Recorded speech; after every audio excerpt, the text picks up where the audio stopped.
قد جاءت رسل ربنا بالحق والصلاة والسلام على رسول الثقلين محبوب رب المشرقين والمغربين وسيلتنا في الدارين جد الحسن والحسين سيدنا ومولانا أبي القاسم محمد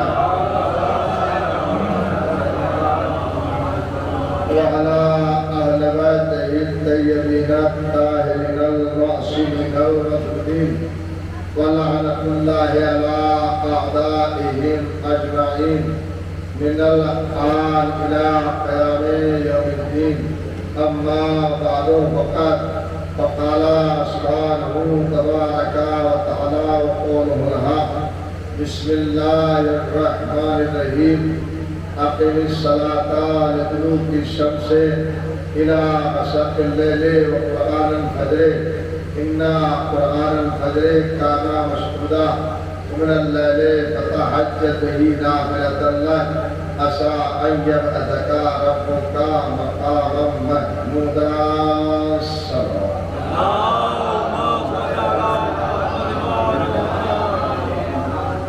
حضرات گرامی فضیلت اور معتبر سامعین ایمان و بصیرت، موالیان اہل بیت الطاہرین علیہ السلام اور عاشقان رسول آلہ، ہم نے جس وقت کو آغاز کیا تھا وہ اپنے نئے مرحلے میں داخل ہو چکا ہے. اللہ خالق کائنات ان آیات کے ذریعے سے بتانے کا ہدف مقصد یہ ہے کہ رہبر بنانا اللہ کا کام ہے، ہادی بنانا اللہ کا کام ہے اور نبی بنانا اللہ کا کام ہے. ارشاد ہو رہا ہے سورہ انعام قرآن مجید کا 6 نمبر سورہ ہے. ارشاد ہو رہا ہے بسم اللہ الرحمن الرحیم اولئک الذین آتیناہم الکتاب والحکمہ والنبوۃ فإن يكفر بها هؤلاء فقد وكلنا بها قوما ليسوا بها بكافرين.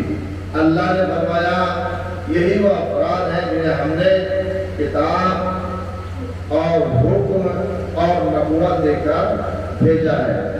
اب ان کا انکار کرنے والا ہے تو ہم ایک قوم ایسی بنائیں گے جو انکار کرنے والی نہیں ہے اور ان باتوں کی ذمہ دار ہے. اللہ خالق کائنات ان آیات کے ذریعے سے اپنی بارگاہ کے بھیجے ہوئے نمائندوں کا تعارف کرا رہا ہے. صاحبان اس ہدایت کی صفتیں، علامتیں اور نشانیاں بیان فرما رہا ہے. اللہ بیان فرما رہا ہے جنہیں ہم ہادی بنا کے بھیجتے ہیں، جنہیں ہم رہبر بنا کے بھیجتے ہیں، جنہیں ہم پیشوا بنا کے بھیجتے ہیں، ان کی علامتیں ہیں، ان کی صفتیں ہیں. ہر ایک کو ہادی نہ ماننا، ہر ایک کو پیشوا نہ ماننا، ہر ایک کے پیچھے نہ چلے جانا. دیکھنا جو تمہیں لے کے جا رہا ہے، جس کے پیچھے تم چل رہے ہو، یہ تمہیں سیدھے راستے پر لے کے جا رہا ہے یا ٹیڑھے راستے پر لے کے جا رہا ہے، یہ تمہیں کہاں لے کے جا رہا ہے. تو جو اچھے راستے پر لے کے جائے اس کے پیچھے چلنا، اور جو برے راستے پر لے کے جائے اس کو چھوڑ دینا. تو کیا صفتیں بتائی اللہ نے؟ 3 علامتیں، 3 صفتیں، 3 نشانیاں صاحبان ہدایت کی بیان فرمائی ہیں. نمبر 1، ہم نے جسے ہادی بنا کے بھیجا اسے کتاب دے کے بھیجا. اسے ہم نے کتاب دے کے بھیجا. تو کتاب وہ نہیں ہے کہ جو ہم نے کتاب ہاتھ میں ان کے دے کے بھیج دی ہے کہ دیکھو تمہارے ساتھ کتاب ہے، اسے لے کے چلے جاؤ. کتاب کا مطلب جناب موسیٰ کو اللہ نے کوئی کتاب ہاتھ میں نہیں دی تھی، یہ کتاب لے کے چلے جاؤ. جناب داؤد کو اللہ نے زبور عطا کی تھی، لہذا یہ نہیں کہ کتاب لے کے چلے جاؤ. جناب عیسیٰ کو اللہ نے انجیل عطا کی تھی، لہذا آہستہ آہستہ وہ انجیل آئی ہے اور وہ اس کو لکھتے چلے گئے. ایسا نہیں کہ کوئی کتاب ان کے ہاتھ پر دے دی گئی ہو. لہذا کوئی کتاب عطا کی ہے. کتاب کا مطلب کیا ہے؟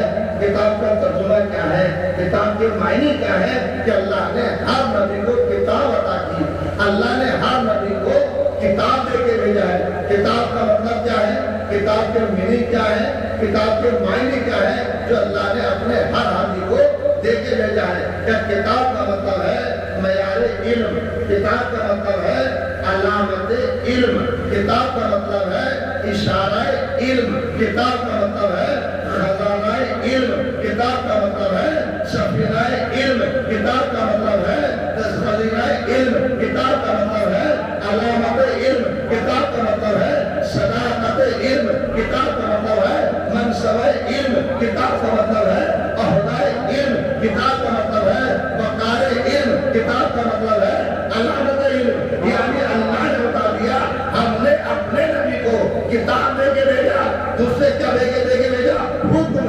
یعنی حکم مطلب ہے ہم نے اپنے نبی کو اختیار دے کے بھیجا، کنٹرول دے کے بھیجا، رسائی دے کے بھیجا کہ جب تمہارا پوری دنیا پر کنٹرول ہے، پورا اختیار ہے، تو پہلی کیا عطا فرمائی؟ کتاب عطا فرمائی۔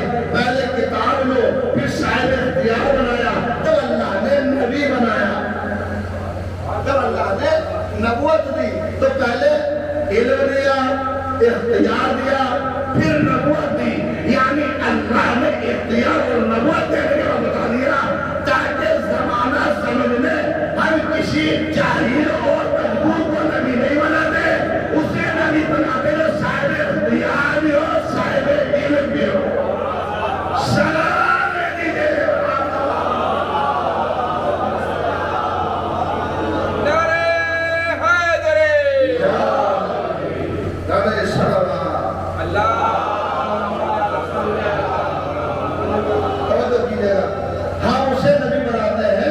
جو صاحب اختیار بھی ہو، صاحب علم بھی ہو۔ ہر ایک کو نبی حاضر احبار نہیں بناتے۔ جناب اسماعیل نبی گزرا ہے، ایک جناب اسماعیل جناب ابراہیم کے بیٹے، ایک گزرا ہے جناب اسماعیل۔ ان کے زمانے میں ایک ظالم بادشاہ جالوت جو لوگوں پر ظلم کرتا تھا، پریشان کرتا تھا، لہذا کوئی اکٹھا ہو کر میٹنگ کی کہ ہم اپنے زمانے کے نبی کے پاس جاتے ہیں اور ان سے کہیں کہ ہمارے لیے کوئی رہبر خلیفہ معین کر دے جس کے ماتحت رہ کر ہم جنگ کر سکیں۔ یہ بات لے کر جناب اسماعیل نبی کے پاس آئے، یا نبی اللہ آپ کو پتا ہے ظالم جالوت ہمارے پر ظلم کر رہا ہے، آپ ایسا کریں ہمارے لیے کوئی خلیفہ مقرر کر دے جس کے ماتحت رہ کر اس کا مقابلہ کریں۔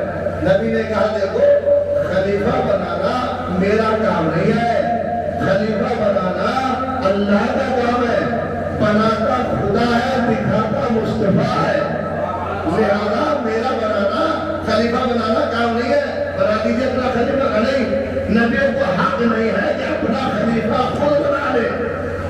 جب نبیوں کو حق نہیں ہے کہ اپنا خلیفہ خود بنا لے تو آپ کو اسلام دے دیا کہ آپ جسے چاہیں اسے بنا لے، لہذا کوئی حق نہیں ہے کسی کو بنانے کا، تو لہذا بنا لے۔ کہا کہ میں تمہاری بات کو اللہ تک پہنچا دیتا ہوں۔ جناب اسماعیل نے اپنی قوم کو بات کو اللہ تک پہنچا دیا، اللہ تک بات پہنچی تو اللہ نے فرمایا ان سے کہہ دو قرآن کی آیتیں ہیں، اتنا وقت نہیں ہے کہ میں آیتوں کو پڑھوں، سورہ بقرہ میں واقعہ موجود ہے، جا کر دیکھ لیجیے گا۔ جناب اسماعیل نے اللہ سے فرمایا اے پروردگار کسے معین کر دے، ہم زمان اسو ایک قوم کو کیا جا کے بتاؤں گا، ان سے کہہ دو کہ ہم نے جالوت کے اوپر طالوت کو خلیفہ بنا دیا، طالوت کو رہبر بنا دیا، جاؤ طالوت کے ماتحت رہ کر اس کا مقابلہ کرو۔ قوم کو آنے کے بعد کہا کہ تم طالوت کے ساتھ طالوت کو مقرر کر دیا ہے، ان کے ماتحت رہ کر مقابلہ کرو۔ اور قوم نے کہا یہ تو غریب آدمی ہے، جھوپڑے میں رہتا ہے، لہذا اس کے پاس پر مال بھی نہیں ہے، دولت بھی نہیں ہے، ہم میں سے کسی کو بنا دے۔ لہذا اللہ نے بتا دیا جب کسی کو حامی بناتا ہے تو دولت معیار نہیں ہے، شرف معیار نہیں ہے کہ میں اللہ میں رہتا ہوں اللہ اسے حامی بنائے گا۔ اللہ محلوں میں رہنے والے کو عزت نہیں دیتا، جب دیتا ہے بوریا نشی کو عزت دے دیتا ہے۔ لہذا ہم نے جالوت کے اوپر